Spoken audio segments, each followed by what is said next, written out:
Jadi karena hari ini Saudara K telah hadir untuk menyampaikan informasi kepada Direktorat Gratifikasi, tentunya tidak secepat itu ya kita bisa mengambil kesimpulan, perlu ada analisa dokumen atau dari Direktorat Gratifikasi sendiri sesuai prosedur ada waktu 30 hari untuk menganalisa dan menetapkan atau mengumumkan status dari laporan tersebut. Tentunya dalam proses analisa itu, karena ada laporan yang masuk di Direktorat PLPM, akan ada koordinasi antar direktorat sebagaimana yang sudah saya sampaikan. Setiap temuan yang ada, baik di PLPM maupun di gratifikasi, itu akan saling berkoordinasi dan exchange data di situ. Seandainya objek pelaporan yang ada di saat ini ada di PLPM itu sama dengan apa yang disampaikan oleh Saudara K di Direktorat Gratifikasi, tentunya keputusannya akan sama. Ya, keputusannya akan sama. Apakah pelaporan itu bersifat suap atau tidak, itu akan sama. Tapi bukan berarti kalau sudah melapor itu sudah selesai, enggak. Karena ini ada dua hal yang berbeda. Pelaporan Saudara Kaisang di gratifikasi itu masuk di ranah pencegahan, sementara ada pelaporan yang masuk di Direktorat PLPM yang dibawa ke Deputian Inda. Nah ini ada bisa masyarakat maupun pelapor ini memasukkan data-data atau informasi-informasi baru ya, yang mana itu mungkin tidak terjangkau atau tidak dilakukan oleh pihak pelapor. Ini kemungkinan ya, kemungkinan. Jadi bisa saja hasil yang ada di PLPM berbeda dengan apa yang dilaporkan di Direktorat Gratifikasi. Namun kalau sama pelaporannya dan tidak ada tambahan informasi atau data, tentunya pada saat dilaporkan ditetapkan atau diumumkan di Direktorat Gratifikasi, maka hasilnya akan sama di Direktorat PLPM juga.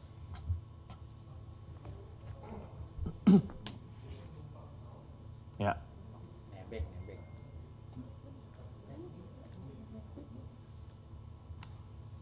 Mungkin sudah dijelaskan Pak Pahala ya, bahwa Direktorat Gratifikasi ini kan sifatnya pasif ya.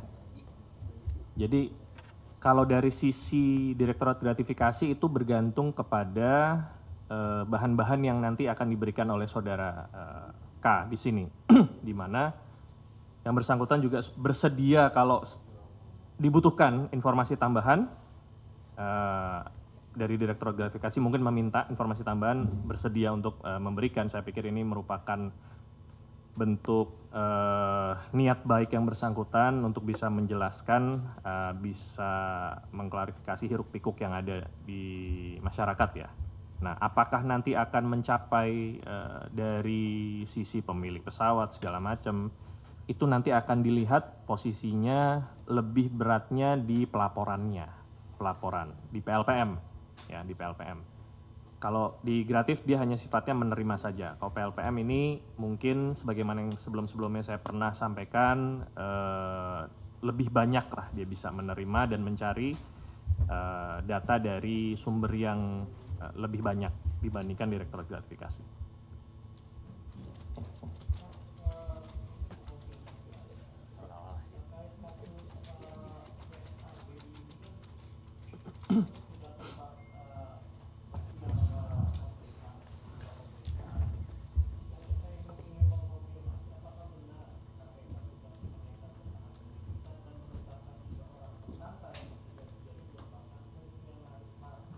Hmm.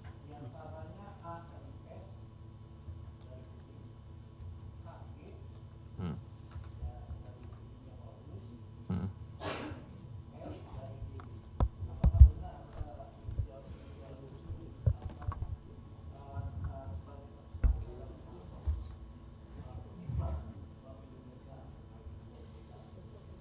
Baik.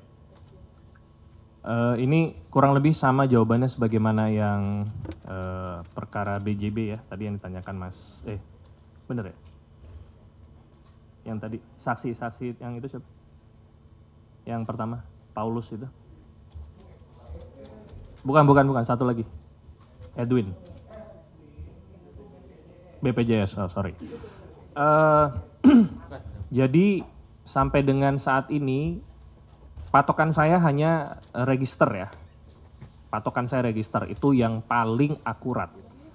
Bahwa sampai dengan sebelum dilakukan doorstop ini belum ada di register penyidikan surat perintah penyidikan yang ditandatangani atau terregister nomornya sesuai dengan tema yang tadi disampaikan.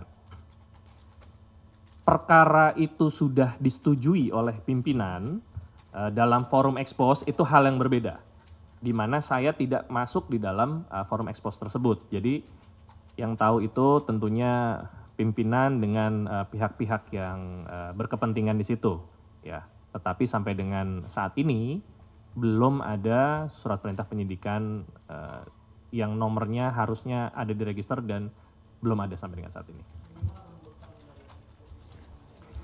Saya tidak terinfo. Saya tidak terinfo.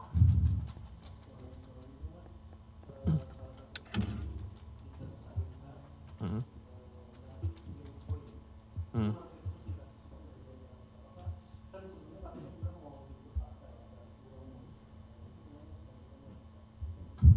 Ya, saya sudah cek kembali ke penyidiknya.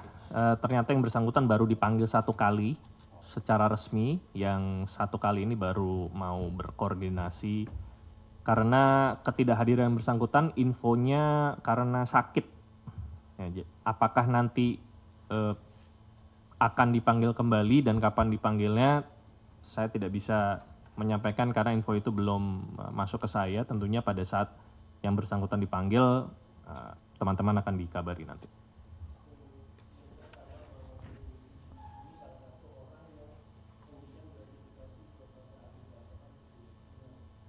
Itu sudah masuk materi dan saya tidak mendapatkan informasi dari penyidik.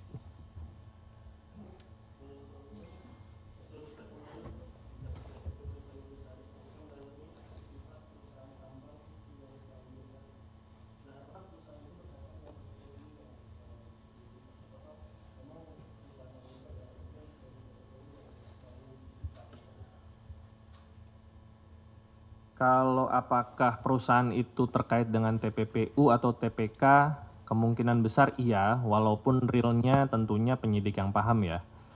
Kenapa saudara RW ini dipanggil, dimintai keterangannya dan dalam rangka apa, detailnya itu belum bisa dibuka di forum ini. Tentunya yang jelas dalam rangka sprindik TPPU saudara siapa ya yang tersangkanya? RW ya, saudara RW untuk pemanggilan para saksi-saksi.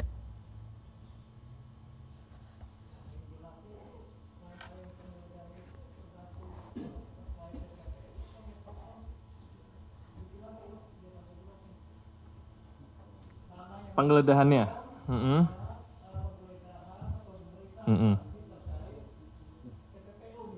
oke.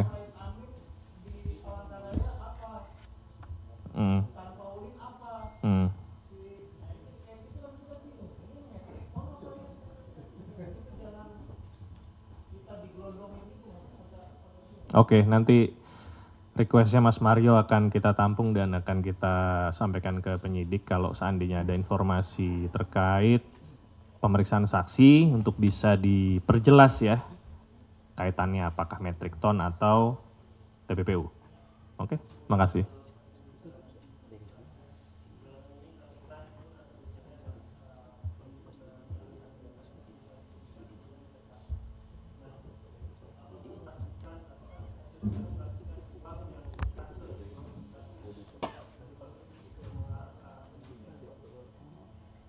Intinya penyidik sedang mendalami fakta-faktanya ya.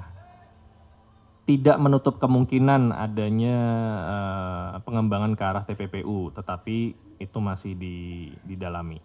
Ya, saya belum bisa menyampaikan detailnya seperti apa, nanti kita tunggu aja.